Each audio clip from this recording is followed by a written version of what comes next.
Welcome back. Thank you for joining me in my quest to improve in chess.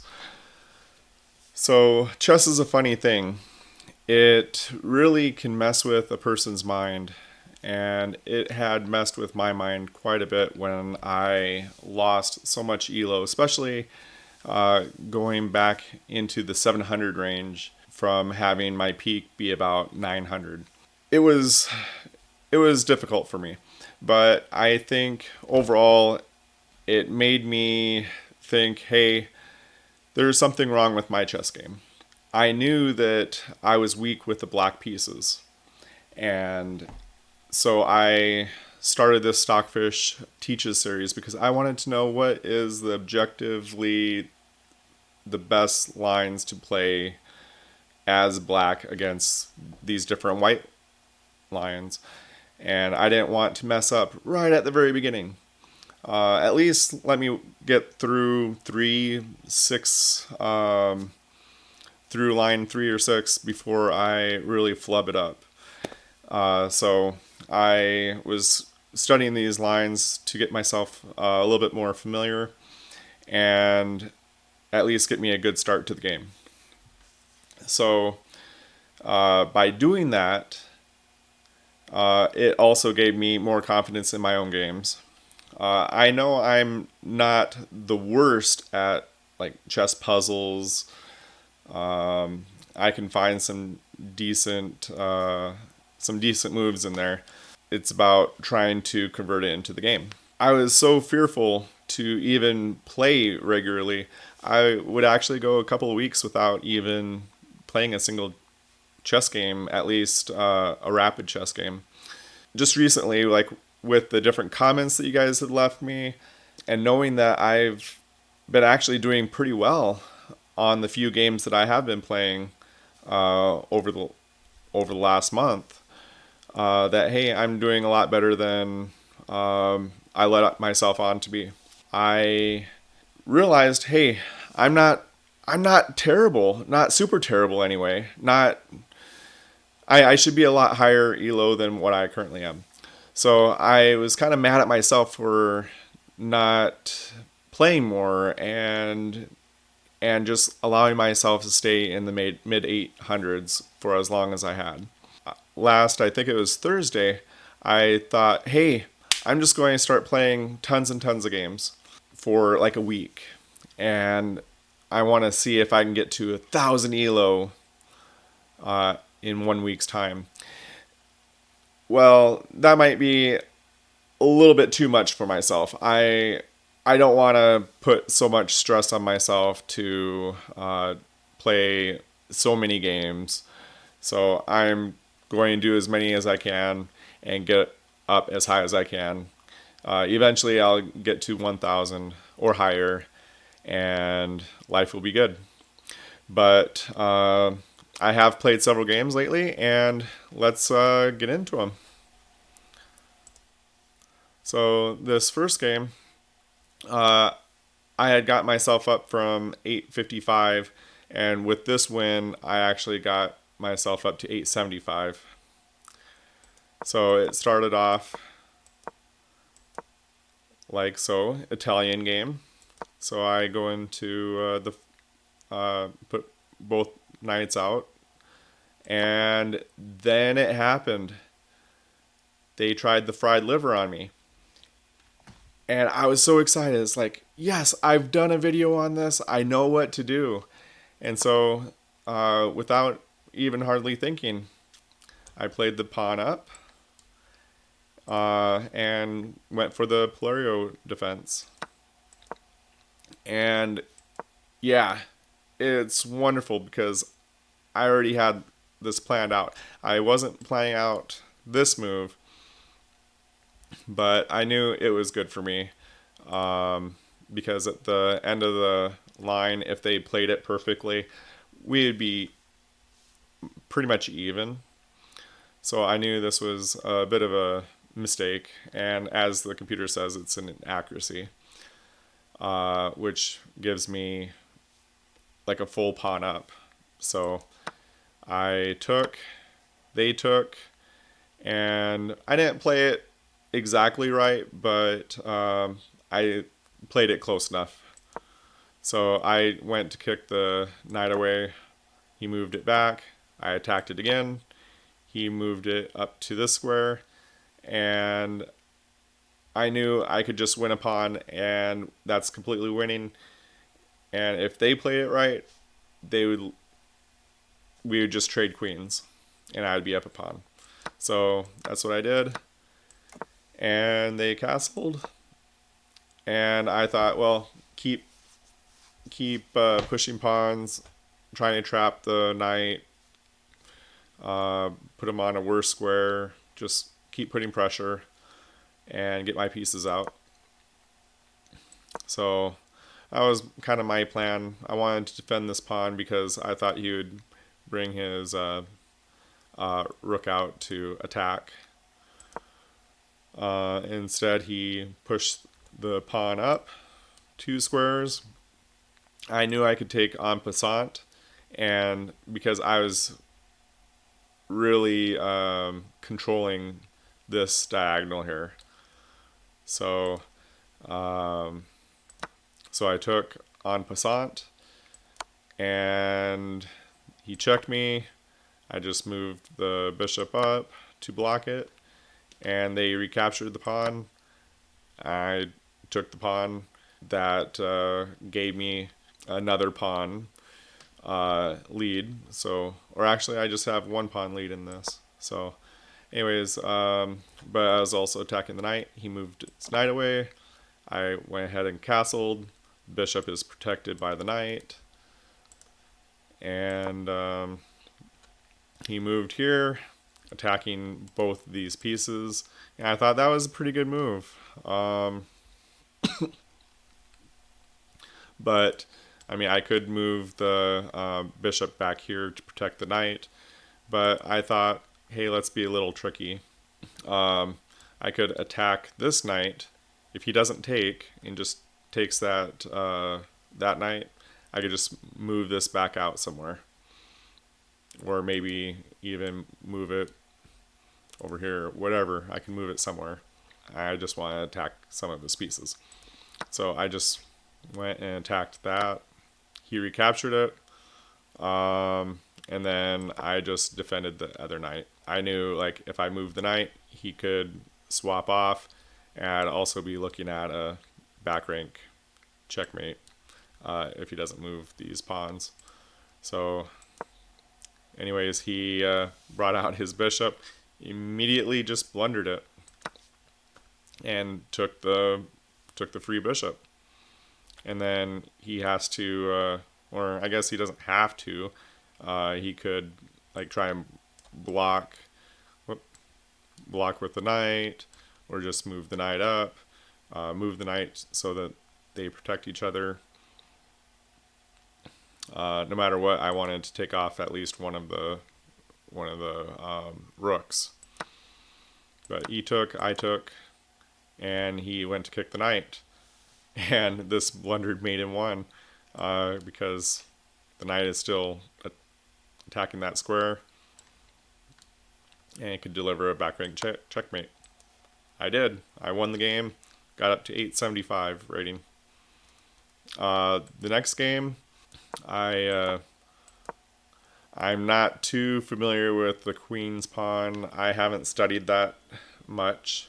I've studied like maybe the first 2 or 3 moves at most, but I'm leaving that for the Stockfish Teaches series. Want to get through the Italian game lines, and then I think I want to get through the Ponziani game lines, and also possibly the Scotch game lines. I might put off the Scotch game lines because no one ever plays the Scotch against me, not yet. I'm guessing I probably won't see that until most likely above 1,000. So I might delay that just a little bit. I kind of want to get into the Queen's Pawn openings a little bit. We'll see. Anyways, without further ado, I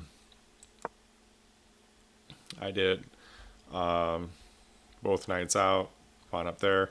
I should have brought this pawn up.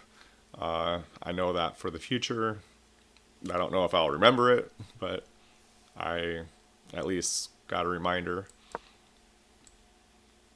They move there, I move there, and pawn up.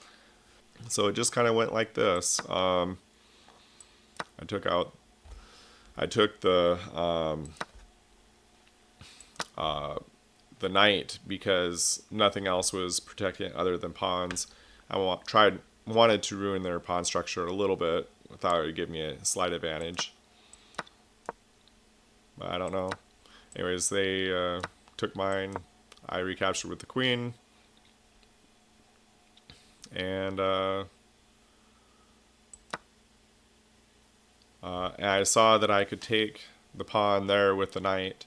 Only the queen was guarding it. Stockfish or the computer thinks that it's better just to trade off queens, be up a pawn, and go into the endgame. And that's probably a smart thing to do. But I wanted to keep my queen on for a while. And they played a little bit more passively. I tried to play a little bit more aggressively. And I castled, and that was it. They abandoned the game. What can you do? I just took the win, though. Got me up to 883 for my ELO. So the next game, I'm just showing you 4 of my games. So this is game 3, and I'm 892. I won this game, and I got up to 892. So I did the Jobava London. I feel like I know it pretty well and know the ideas behind it. I think it's probably one of the strongest openings that you could do. So many of the moves are so natural and easy to learn. Ideas are pretty limited. And yeah, I just really like it. So anyways, they go to fianchetto, brought out my knight, and I'm trying to do a pawn push. Yeah, it's probably a good idea not to let the knight in the square. And right there, it could just kind of park itself there for the rest of the game if it wanted to, unless if I move this knight away. So I still don't think this is a bad idea, though. And anyways, I try and get pieces out so I can potentially castle. And I wanted to hop in my knight up here because this knight is blocking any pawns from attacking me. And whenever you can get a knight up here, it's powerful. It's annoying because it limits the squares that the opponent's pieces can go. So I just keep attacking. And they took with that. And yeah, I set up the bishop up here specifically so I can target this square. I didn't want... I hate the idea of sacrificing my rook on that square, even though it's still good. Good to sacrifice the rook there. It's still totally winning. I prefer just not to sacrifice anything if I don't really have to. So I took there, and he didn't recapture. And that kind of surprised me. So I just moved that out of the way to block this pawn and thinking about moving that knight up here where it also would be very good. He hopped in his knight into that square, which would be pretty good, but I can just attack him right away. And he attacked my knight, so I just took his knight. apparently there's better ways of going about it. And yeah, thinking about it now, this move does make sense because move here, they take there. I can take my bishop recapture and then take that rook up here or this queen, work its way up here. It gets to be a pretty good spot for it. And then I could also have ideas of sacrificing the rook here to have like either the other rook or the queen come out here. I've done that in games before too, where I expose the king with check, so he has to take and then bring in one of the other pieces to deliver checkmate. Usually a pawn was like right here though, but a bishop works fine too. Anyways, they took, I recaptured, he took, I took, take, and move the queen up here because I didn't want to trade off queens. I had ideas of trying to capture that pawn. So there I move my pawn up and trade off there and move my queen up here. The queen here, the rook here, pawn to kind of blaze through. The attack seems to be too strong, and I didn't want them to fork me, so brought in the rook so that it also attacks the queen. He took, I move, and they move their queen. And this is okay because I can bring over the rook here, help with the attack. But I wanted to take the pawn and putting immense pressure on that square there. And when the time is right, I would want to attack it. Also could push this up, double up the rooks. So many ideas, so many winning ideas that I could do. So they give me a check. I block with the rook because I didn't want to block with the queen, and I didn't want any counterplay with the knight. Knights and me don't really get along too well. They somehow always mess up all my plans. So there, and then I move this knight to attack the queen and also defend that rook too. But so they have to take the they have to move the queen or else they lose it.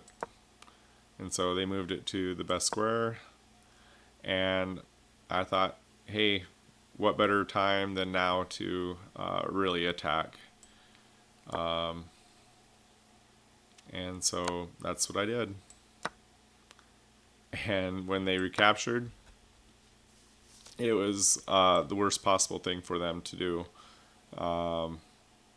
It allowed me to recapture, and they don't have to recapture. They could have just moved their king over here and be protected by that pawn. That's a really good tactic to have under your belt, is using the opponent's pieces to keep yourself a little bit more safe,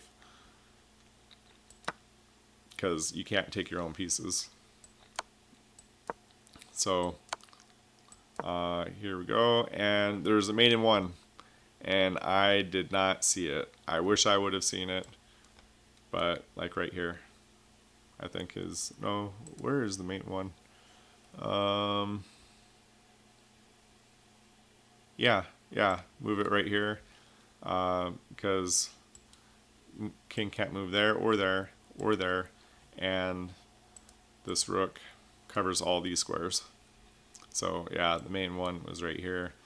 I did not pay attention, so I thought, well, check and forking the king and queen was a good idea.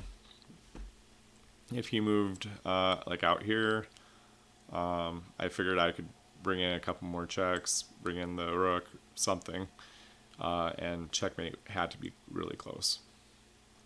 And on to my last game. This brought me up to 900, and it felt great to get back up here. And just took me a few short games.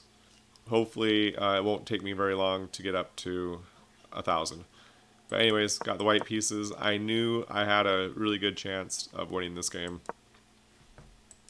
because I get the Jobava London. I had a good long thought right here. I wasn't sure how I wanted to go about this. There's a couple different ways, but I thought I would just take with the bishop because they could take with the knight, and I could recapture, and it should still be pretty good. I could guard it with the knight. I could reinforce it with another pawn, but most likely with the knight, and I'd probably be fine. But anyhow, they took with the bishop, or they went to attack it with the bishop, and this was kind of a beautiful move. I took with the knight. I didn't really think about it right at the very beginning, but like usually taking with the knight, that opponent's bishop with the knight is usually pretty good thing to do. I should have taken that pawn right away, but I did it on the next move. And I guess I also knew that when I captured that bishop, it was with check, so he had to respond with it. So he was pretty much forced to take it with the pawn because the queen would just blunder a queen.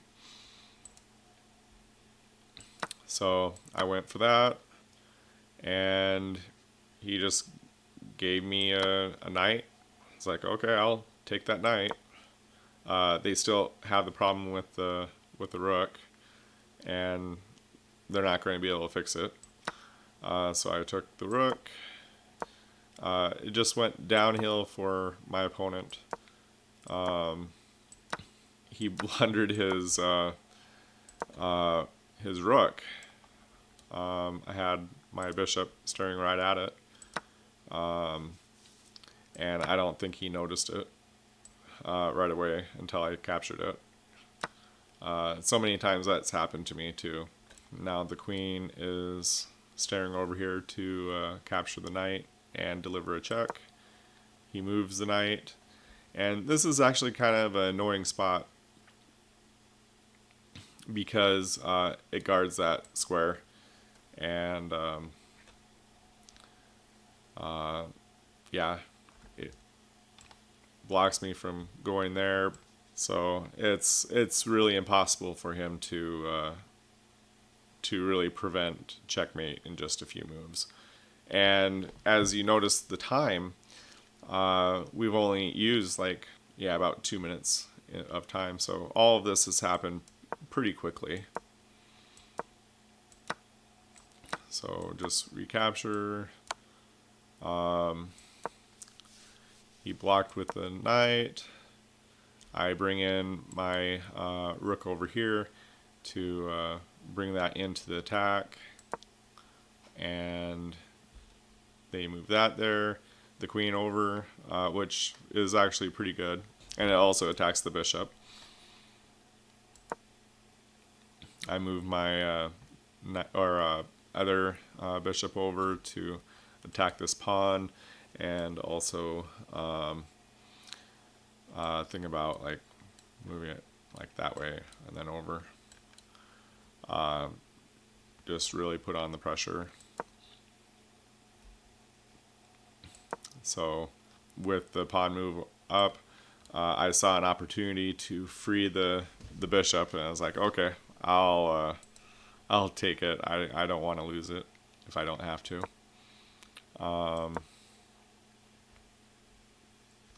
And actually, this would have been a beautiful move if I would have moved the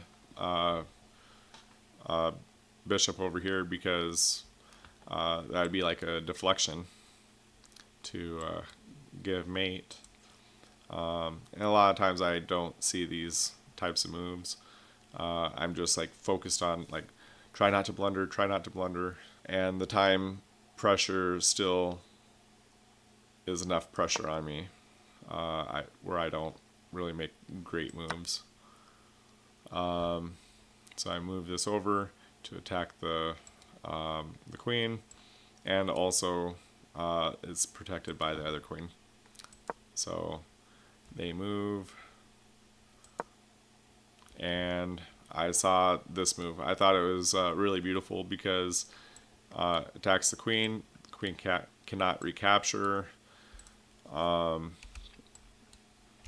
because I would just take with the rook, and it also stares at this square so that my queen can be protected and deliver a check there, and pretty close to mate, and they resigned.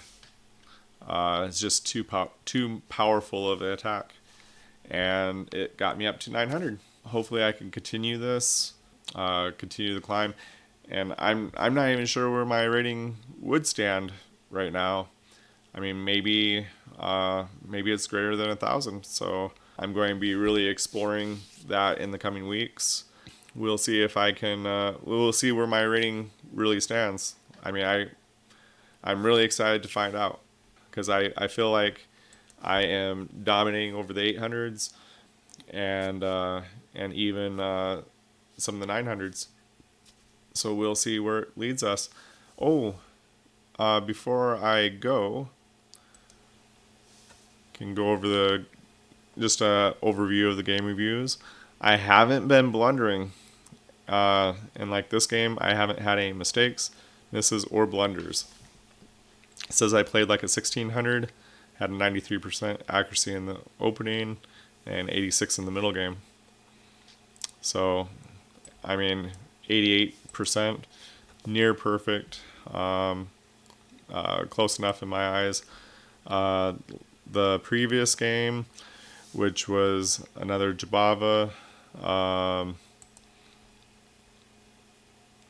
I had a 72%. I had a miss and a couple mistakes, but I kind of ignore that. But 1100 estimation. This one was just like the queen's pawn. Another near perfect game, like 89.4%. Again, no blunders, misses, or mistakes. Played that middle game very well. And the opening, I don't know why like a 90.9% accuracy in the opening would just be like a good thumbs up. I would think that 90% would be like a star, but I guess not. But yeah, I mean, I'm doing really well lately. Like another 88.8%. I had 100% accuracy in the opening because I had studied it. Polerio defense, that is the best, and I kind of knew what I was doing. So, and then I had an 85% in the middle game there. So if you want 100% accuracy in your openings, study my stockfish series videos, and like and subscribe, and we'll see where we can get. Hopefully you guys do well enough in your games with like the stockfish teaches videos where it improves your game as well. Let me know in the comments if those videos help you, or if you just have any questions. Anyhow, thank you again for watching, and we'll see you on the next video. Take care. Bye.